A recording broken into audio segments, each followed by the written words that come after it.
Um, all right. Hello. Welcome to TPH Live, 10% Happier live from my living room and the living rooms of many of the greatest teachers out there. Meditation teachers, that is. And that's what we do here. We do about 5 minutes of meditation, cool for total beginners and meditation pros. And then we take your questions. And the goal really is to give you a sanity break and to create a little bit of community during this deeply weird time. So our teacher today is a repeat customer and a great friend, Koshin Paley Ellison, beaming in from about 40, 50 blocks north of where I am. How you doing today, Koshin? I feel really happy to see you. Yeah. Likewise. Thank you for doing this. Appreciate it. And I know you wanted to talk today about the concept of looking around.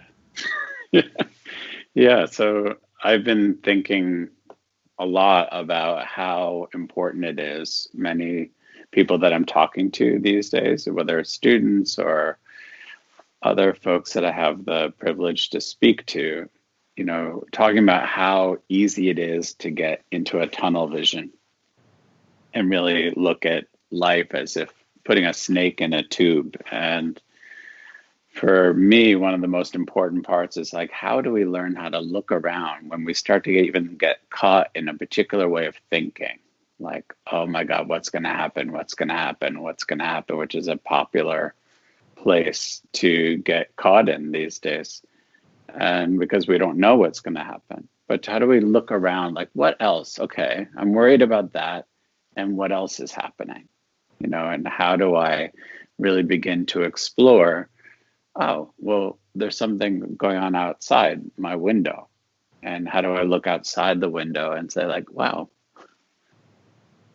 there's trees outside. And look at, they've actually changed since yesterday because it's spring and the trees actually are starting to lose their flowers. And actually these little baby cute leaves are coming out. I mean, it's just amazing to me. And if we look around, we can actually also realize like, wow, I'm feeling afraid and nervous and anxious and agitated. And if I look at my cat, who's sitting right laying there in repose, right in front of me, is, delight. I can also feel delight. And so looking around is also a way that we can actually look around our physical space to widen out our awareness and also to look around even emotionally. How are we feeling? And when we get caught in one feeling, and instead of becoming that feeling and having our reality like, oh, now I'm just scared or now I'm just anxious, we can say like, oh, I'm anxious and what else? And I'm hungry, or I'm thirsty, or I feel a little sad actually, And so I think to me, the joy of practice and being aware using meditation is actually we can really expand out into our life. And we were just talking before about even with Zoom to like actually extend my awareness out to you and be curious about even how you are in your body and how you are in your breath and how your eyes are moving and how we're doing together and how the space between us feels like, oh, a little awkward, a little sweet, a lot of different things. And like, how nice, And lately I've been really doing that on Zoom, like really, because as many people are doing, we're talking about that we're Zooming our brains out and it's an opportunity to practice. And so if we could look around even in our Zoom and say like, wow, who are you today? And being more curious about the possibility of intimacy in this moment of, being together as two bodies or many bodies on a screen. How do we get curious about and look around about, wow, I wonder how that person's doing. I was on a Zoom just before this and someone was looking down and like this. And I just felt like, wow, I wonder how they're doing. I was able to reach out to them and they were feeling sad. Someone that they know who has gone to the hospital and they can't see.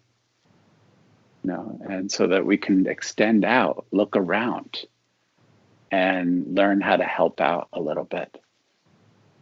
But if we don't look around, we're not going to really see anything. If we're just stay in our own experience, but also to look around in other people's experience. Yeah, I mean, it can be useful to pull you out of like what I've heard described as the black hole of self-obsession. I want to encourage people who are watching to send in questions on this technique of, looking around, or anything you want. But we'll probably preference questions that are on point today, and then broaden out from there. Koshin, now that we've kind of set the mood here, do you want to take over and guide us for 5 minutes in meditation, and then we'll take some questions? Sure. Sounds good. Sounds good. So wherever you are, find a place of rest. So I often love to, talk in terms of looking around, actually check out in your body where there's some tension, maybe roll your shoulders. And if you tend to slouch, see if you can just find a place that feels open and upright in your body. And allowing your breath just to be easy.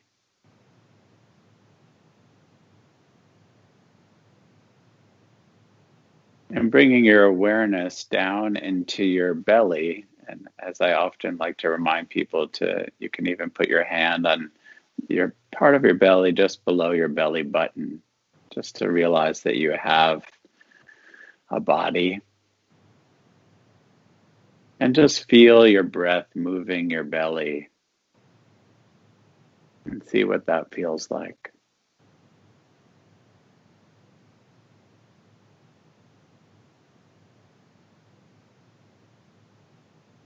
So as we sit, I want you just to notice the different feelings that are arising.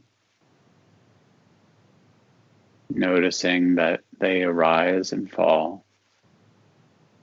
Sadness, a joy, a fear,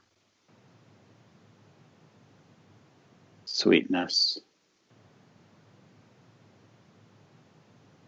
And what about if you just imagine having the front door of your brain open and the back door open, so allowing the thoughts and feelings just to flow through like a spring breeze in April.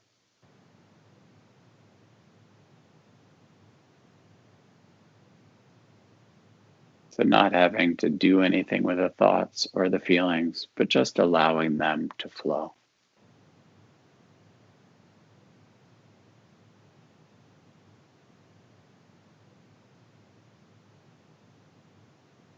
Just notice how you feel in your body now.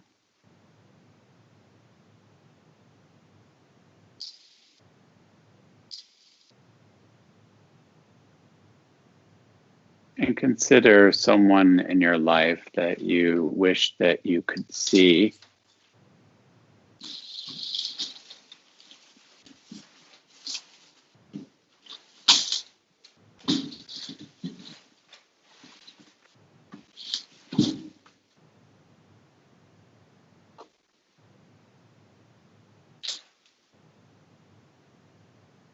And just inviting them into your practice.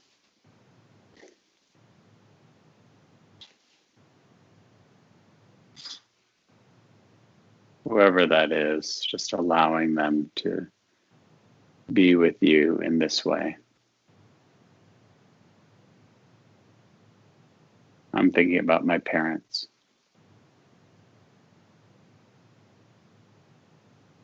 So allowing whoever it is to just be with you.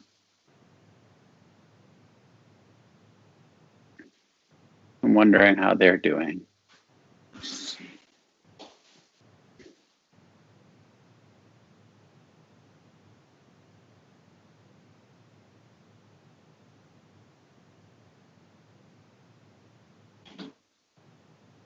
And wishing them well.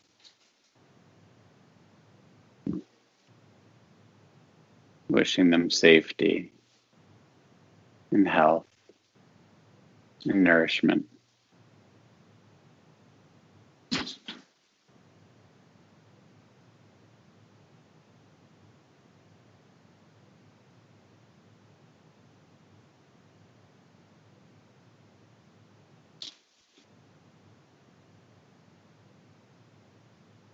Just coming back to your breath and feeling that softness in your belly.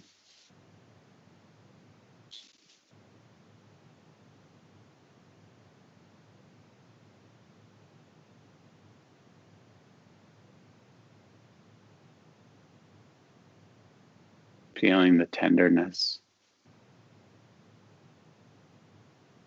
of the in-breath and the out-breath.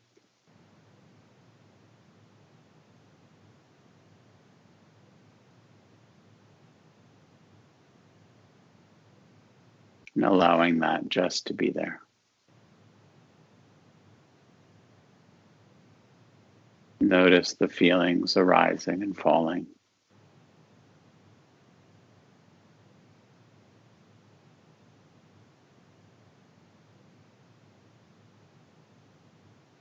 And gently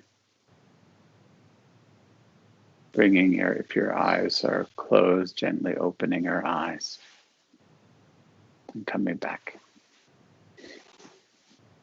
Thank you. Thanks, bud. Appreciate that. We've already got some questions coming in. Emily asks, when I look around, it becomes so easy to tune into stories about what I see. If the grass is high, I'm caught up with the task of cutting it. How do you suggest working with that? Yeah, sometimes I go into our kitchen and see like the dishes need to be washed. And sometimes we just have to wash the dishes. There's actually a famous Zen story that I always have liked a lot, where this one person goes to his teacher and says, what's the real teaching? And he says, well, the teacher says to him, well, have you had your breakfast? And he says, yeah. And he said, well, then wash your bowls. And it's like, just do the next thing. And so if we have to mow the lawn, mow the lawn. If we, sometimes just looking at our preference about maybe we don't really like mowing the lawn. I've noticed like my relationship to household chores in totally new ways, as I'm sure many people are doing these days. And yet we have to be fully engaged with taking care of our space.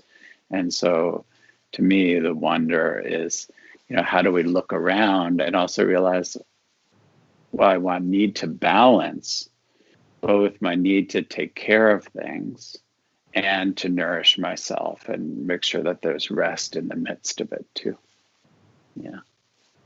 Roxana asks, how can we look around when we feel numbness from anxiety?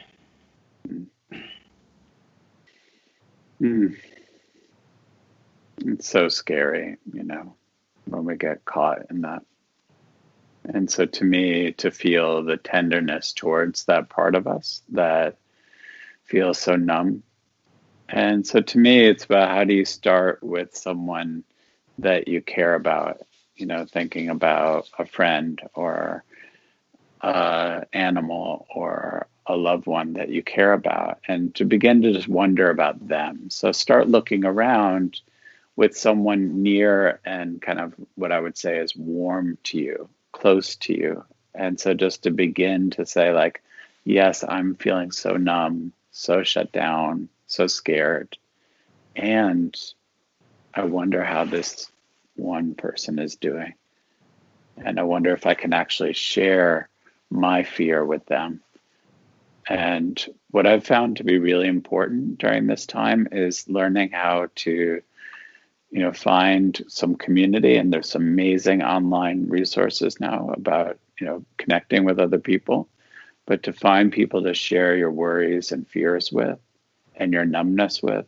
And so that we realize we're not alone, because really so many of us are feeling this way. And so how do we look around and find those people and to be of service in that way? I mean, I just to pick up on that, this is why I'm sort of this unremitting, only semi-apologetic evangelist for a kind of practice that I don't think they have in Zen, but we have in the more sort of old school Buddhist meditation of Theravada, loving kindness meditation, where and there's a lot of science that illustrates the benefits of this practice, where you're systematically calling people to mind and sending them good vibes, like may you be healthy, may you be happy, et cetera, et cetera. And I found personally that is a great sort of inner counter programming against either numbness or just relentless self-centeredness that can happen when you feel like you're under threat.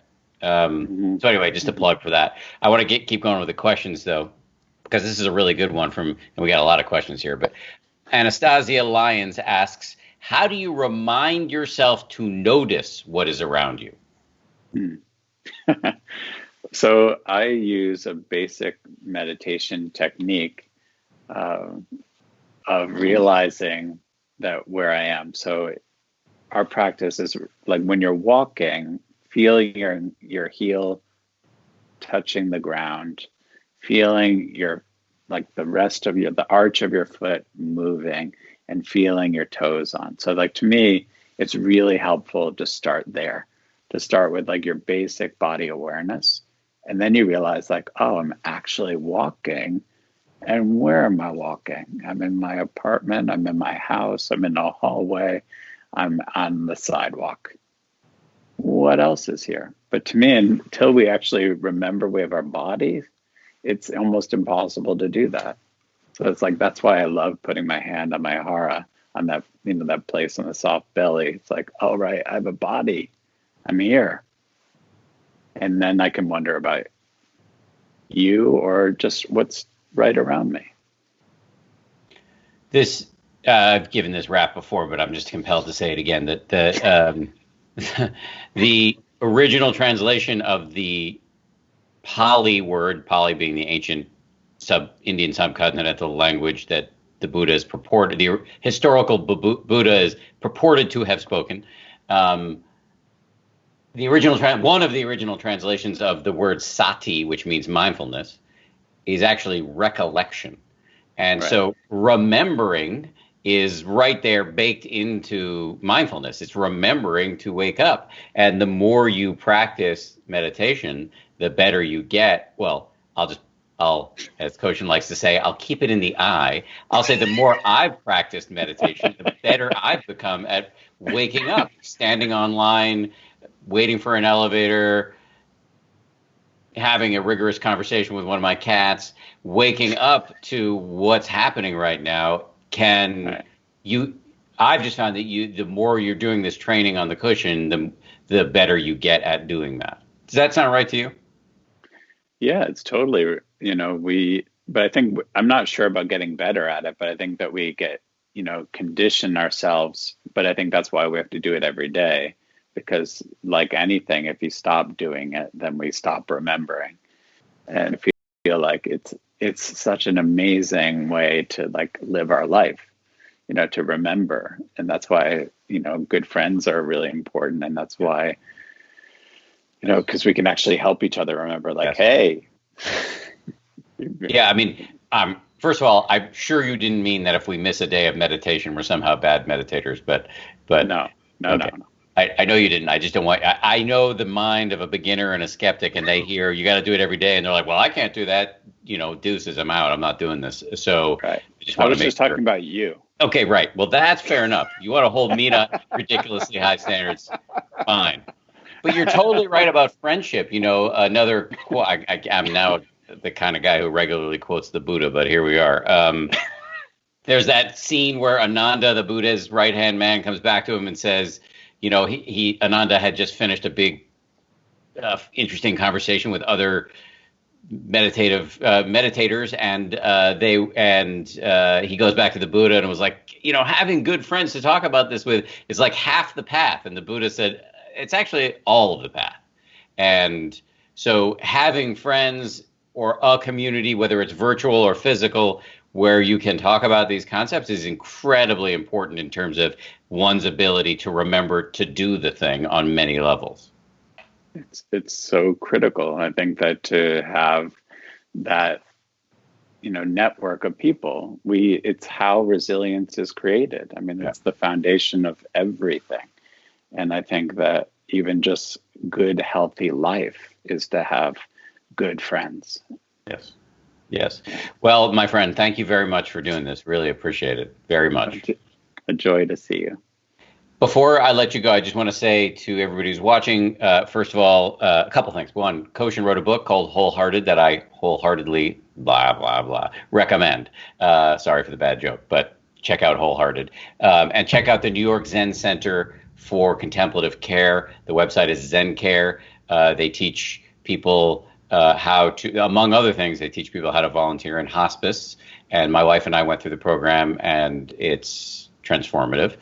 And then the other thing I want to say, and this is related to healthcare workers and other essential workers, is, as some of you may know, we created a program to give free access to the 10% Happier app to healthcare workers. And by healthcare worker, we define that very broadly. It can be like the people who, the visiting nurses who take care of my parents at home. It can be nurses in a hospital. It can be doctors. It can be folks who work in administration at a hospital. It can be people who clean the hospital. All of them can go to 10%.com/care and get free access to the app. And we are now expanding it to people in the food business or a grocery business. So people who work at the front line in a grocery store, at the cashier, or manage the grocery store, or deliver food to people's houses, or drive trucks that deliver groceries.